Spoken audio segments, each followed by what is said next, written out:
1939 সালে স্পেনের গৃহযুদ্ধের শেষ প্রান্তে ছোট্ট একটি ছেলে কার্লোস তার বাবাকে যুদ্ধে হারায়।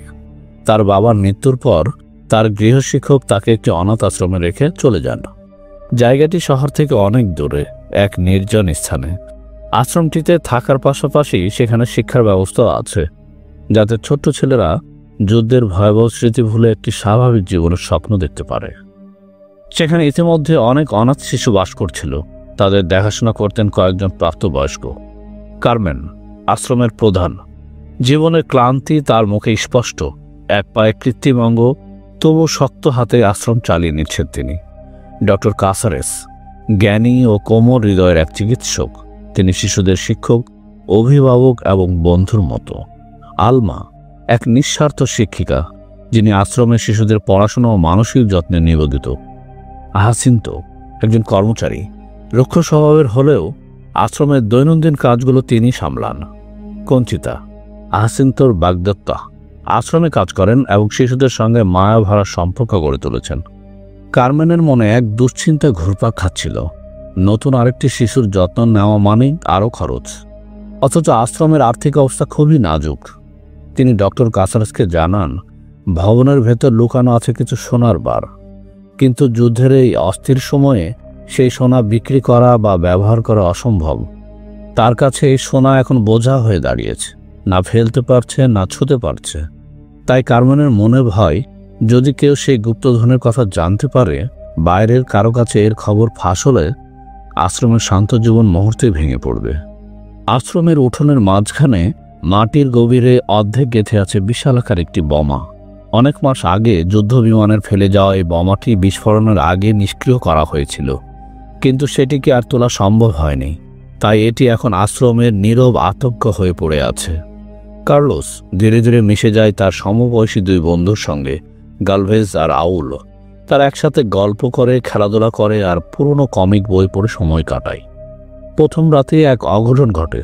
ঘুমানোর ঘরে তাদের পানির কলস ভেঙে যায়। বড় ছেলে হাইমে তখন কার্লোসকে বলে, সাহস থাকলে একা গিয়ে রান্নাঘর থেকে পানি নিয়ে আয়। কার্লোস হাসি মুখে জবাব দেয়, তুমি গেলে তবে যাব। রাতের নীরবতা ভেদ করে তারা দুজন ধীরে ধীরে উঠোন পার হয়। হাঁটার সময় হাইমে ফিসফিস করে বলে, বোমাটা নাকি এখনও জীবিত। সে মাঝে মাঝে এর ভিতর থেকে টিকটিক শব্দ শুনতে পায়। তার কাছে মনে হয় যেন একটা হৃদয় ধুকধুক করছে। রান্নাঘরে পৌঁছানোর পর হাইমে শব্দে ফিরে যায় ঘরে, রেখে যায় কার্লোসকে একা।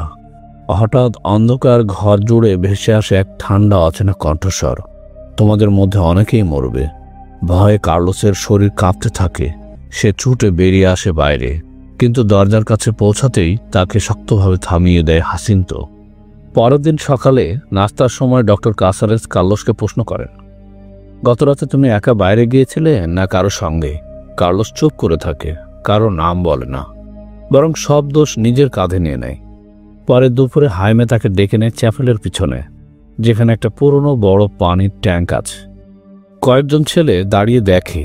হাইমে এখন কিছুটা কার্লোসকে সম্মান করলেও মনে মনে ঈর্ষা বোধ করে। তাই নিজের শক্তি দেখাতে পকেট থেকে একটা ছুরি বের করে। দুজনের মধ্যে ধস্তাধস্তি শুরু হয়। হঠাৎ হাইমে পিছলে পড়ে যায় ট্যাঙ্কের পানিতে। এক ছেলে চিৎকার করে ওঠে, ও তো সাঁতার জানে না। এ কথা শুনে কার্লোস এক মুহূর্ত দেরি না করে পানিতে ঝাঁপ দিয়ে হাইমেকে বাঁচায়। ঠিক তখনই হাসিন্তো সেখানে এসে পড়ে। সে চিৎকার করে বলে, এই গোলমালের কারণ কি? ছুরিটা কার? সবাই ভয় পেয়ে চুপ। কার্লোস আবার নিজের দোষ স্বীকার করে নেয়। এতে হাসিন্তো রেগে গিয়ে তার গালে হালকা কেটে দেয় আর বলে, এই কথাটা যদি বাইরে ফাঁস করো, ফল ভালো হবে না। এরপর সবাই আতঙ্কিত হয়ে পড়ে। কিন্তু সেই ঘটনার পর থেকে হাইমের দৃষ্টিভঙ্গি বদলে যায়। যে ছেলেটাকে সে প্রতিদ্বন্দ্বী ভাবত, এখন তাকে মনে হয় এক সাহসী বন্ধু, যে ভয় না পেয়ে তার জীবন বাঁচিয়েছিল। পরে ডক্টর কাসারেস কার্লোসের কাটা জায়গায় ওষুধ দেন, আর সে সময় দুজনের মধ্যে আলাপ হয়। ডক্টর কাসারেস কার্লোসকে দেখান কিভাবে আশ্রমের টাকা পয়সা আসে। তিনি বলেন, মূল অর্থ আসে এক ধরনের মশলাযুক্ত রাম বিক্রি করে, যা মৃত বা গর্ভপাত হওয়া শিশুর সংরক্ষণে ব্যবহার হয়। অনেকে মনে করে এই রাম নানা রোগ সারাতে সাহায্য করে, এমনকি পুরুষত্বের সমস্যা দূর করতেও কাজ করে। একটা সময় দেখা যায় ডক্টর কাসারেস নিজেও সেই রাম পান করছেন, যা ইঙ্গিত দেয় তিনি হয়তো নিজের সমস্যা নিয়েও ভুগছেন। অন্যদিকে আশ্রমের প্রধান কারমেন, যিনি বিধবা ও একাকী, তার সঙ্গে ডক্টর কাসারেসের মধ্যে এক নীরব ভালোবাসা আছে, কিন্তু কাসারেস নিজের অক্ষমতার কারণে তা প্রকাশ করতে পারেন না। অপরদিকে কার্মেন তার একাকিত্ব দূর করতে আশ্রমের কম বয়সী কর্মচারী হাসিন্তোর সঙ্গে সম্পর্ক চালিয়ে যান, যেখানে ভালোবাসা নেই, শুধু শূন্যতা আর প্রয়োজনের মিল আছে। জানা যায় হাসিন্ত ছোটবেলা থেকেই এই আশ্রমের সঙ্গে জড়িত, কিন্তু তার মনে আশ্রমের প্রতি গভীর ঘৃণা লুকানো আছে। সে জমির কাজ সামলান, সঙ্গে থাকে তার বাগদত্তা কঞ্চিতা, কিন্তু তার রুক্ষ আচরণ ছেলেদের সঙ্গে স্পষ্ট দেখা যায়। সে তাদের ভয় দেখায় এবং কখনো কখনো আঘাত করে। হাসিন্ত জানে আশ্রমের কোথাও সোনার বার লুকানো আছে। সে কার্মেনের সঙ্গে সম্পর্ককে সুযোগ বানিয়ে তার চাবি চুরি করে ভবনের নানা জায়গায় খোঁজে সোনা বের করার চেষ্টা করে। অন্যদিকে কার্মেন এই সম্পর্কের জন্য নিজেকে লজ্জিত মনে করেন। তিনি মনে করেন হাসিন্তর পরিকল্পনা হয়তো সৎ নয়, তার উদ্দেশ্য থাকতে পারে খারাপ কিছু। এদিকে ছেলেরা কার্লোসকে জানায় তারা বিশ্বাস করে আশ্রমে এক ভূত আছে। তারা বলে শান্তি নামের এক ছেলে, সে ছিল হাইমের বন্ধু। বোমা পড়ে যাওয়ার রাতে নিখোঁজ হয়ে গিয়েছিল। কেউ কেউ মনে করে শান্তি ভয় পেয়ে আশ্রম থেকে পালিয়ে গিয়ে পথিমধ্যে খারাপ লোকের হাতে মারা গেছে। রাতের অন্ধকারে অদ্ভুত হাহাকার ও আওয়াজ শোনা যায়। ছেলেরা মনে করে এটি শান্তির ভূত। কার্লোসের মনে পড়ে আগে রান্নাঘরে শোনা সেই ভীতিকর কণ্ঠ, তোমাদের মধ্যে অনেকেই মরবে। তখন সে নিজে ভূত খুঁজে বের করার সিদ্ধান্ত নেয়। সেই রাতেই সে চুপিসারে বাইরে যায়। সে তখনই মুখোমুখি হয় ভূতের, এক ফ্যাকাশে নরম এক ছোট্ট ছেলের রূপ, যার মাথার ক্ষত থেকে রক্ত গড়িয়ে পড়ছে। ভূতটি তাকে ধাওয়া করে, আর ভীত কার্লোস পুরো রাত আলমারির ভিতরে লুকিয়ে থাকে। পরের দিন হাইমের স্কেচ বুক উল্টে কার্লোস একটি ছবি পায়, ছায়াময়ী এক ছোট্ট ছেলের ছবি, পাশে লেখা শান্তি। এটি দেখে কার্লোস মনে করে হাইমে হয়তো অন্য ছেলেদের চেয়ে এই ভূতের বিষয়ে বেশি কিছু জানে। আশ্রমের কাছে থাকা গ্রামে যুদ্ধের কিছু ভয়ঙ্কর ঘটনা দেখে ডক্টর কাসারেস কার্মেনকে বোঝান যে শিশুদের নিরাপদ স্থানে সরিয়ে নেওয়া খুবই জরুরি। এই পরিকল্পনার কথা জানতে পেরে হাসিন্ত কার্মেনের সামনে আসে। সে কার্মেনকে চাপে ফেলে, আশ্রমে লুকানো সোনার বার দাবি করে এবং ডক্টর কাসারেসের সামনে তাদের ব্যক্তিগত সম্পর্ককে খারাপভাবে তুলে ধরে। তখন ডক্টর কাসারেস রেগে গিয়ে পিস্তল ধরা হাসিন্তকে হুমকি দেন এবং তাকে আশ্রম থেকে বের হয়ে যেতে বাধ্য করেন। সকালে যখন আশ্রম ছাড়ার প্রস্তুতি নিচ্ছিলেন, তখন কঞ্চিতা লক্ষ্য করে হাসিন্ত রান্নাঘরে গ্যাসোলিন ঢালছে। সেখানে সে আরও অনেক ক্যান জ্বালানি জমা রেখেছিল এবং এটিকে জ্বালাতে চাইছে।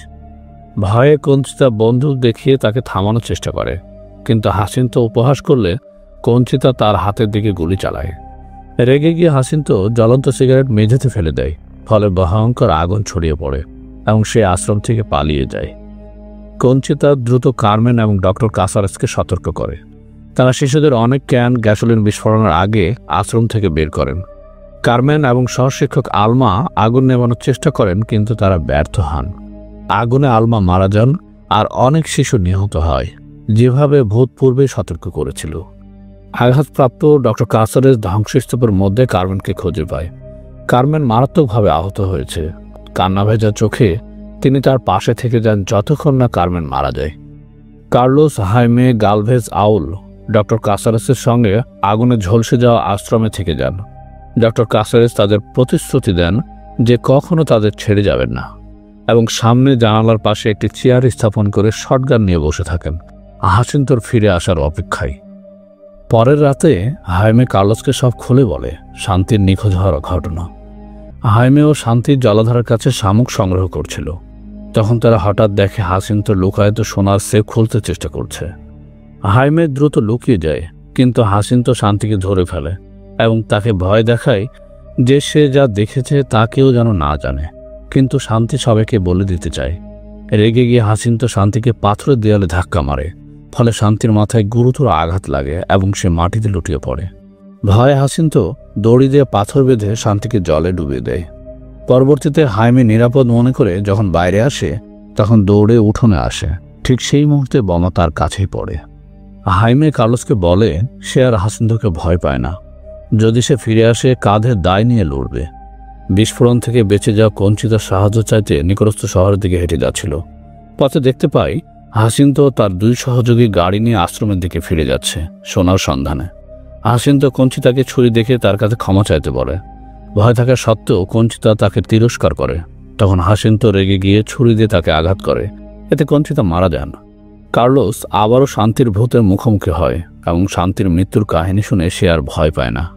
ভূত নীরবে কার্লোসকে নির্দেশ দেয় হাসিন্তোকে তার কাছে আনতে হবে। কার্লোস সম্মতি জানায়। ডক্টর কাসারেস শেষমেশ আঘাতের কারণে মারা যান। তখনও জানালার পাশে শটগান হাতে বসেছিলেন। হাসিন্তো এবং তার 2 সহযোগী আশ্রমে এসে অনাথদের এক কক্ষে বন্দী করে রাখে। তারপর তারা সোনা খুঁজতে শুরু করে। 2 সহযোগী ধৈর্য হারিয়ে চলে যায়, কিন্তু হাসিন্তো সোনার লুকানো স্থল খুঁজে বের করে কার্মেনের কৃত্রিম পায়ের গোপন অংশে। অনাথরা জানে সোনা পেলে হাসিন্তো তাদের হত্যা করবে, কিন্তু হাইমে তাদের প্রতিহত করার সাহস দেয়। ছেলেরা তীক্ষ্ণ লাঠি ও ভাঙা কাঁচ দিয়ে অস্ত্র বানিয়ে ঘর থেকে পালায়, যেখানে তাদের সহায়তা করেছে কাসারেসের ভূত। তারা হাসিন্তোর উপর আক্রমণ করে, তাকে একাধিকবার ছুরি মারে এবং শেষ পর্যন্ত জলে ফেলে দেয়, যেখানে সে আগে শান্তির দেহ ডুবিয়েছিল। হাসিন্তো জল থেকে পালানোর চেষ্টা করে, কিন্তু সোনার বার তার বেল্টে বাঁধা থাকায় ভারে তলিয়ে পড়ে। শান্তির ভূত গভীর থেকে উঠে আসে এবং হাসিন্তোকে ডুবিয়ে শেষ করে। আশ্রমে থাকা বাকি ছেলেরা আশ্রম ছাড়ে এবং শহরের দিকে দীর্ঘ পথ হাঁটতে শুরু করে। দরজার পাশে দাঁড়িয়ে ডক্টর কাসারেসের ভূত তাদের দিকে এক দৃষ্টিতে তাকিয়ে থাকে। ছেলেগুলো জানে না তারা কোথায় যাচ্ছে, তাদের শেষ ঠিকানা কোথায় হবে। আর এখানেই মুভির গল্পটি শেষ হয়ে যায়। তো গল্পটি আপনাদের কেমন লাগলো কমেন্ট করে জানাবেন। আর যদি গল্পটি ভালো লেগে থাকে তাহলে লাইক দিন, শেয়ার করুন আর সাবস্ক্রাইব করে পাশে থাকুন। আল্লাহ হাফেজ।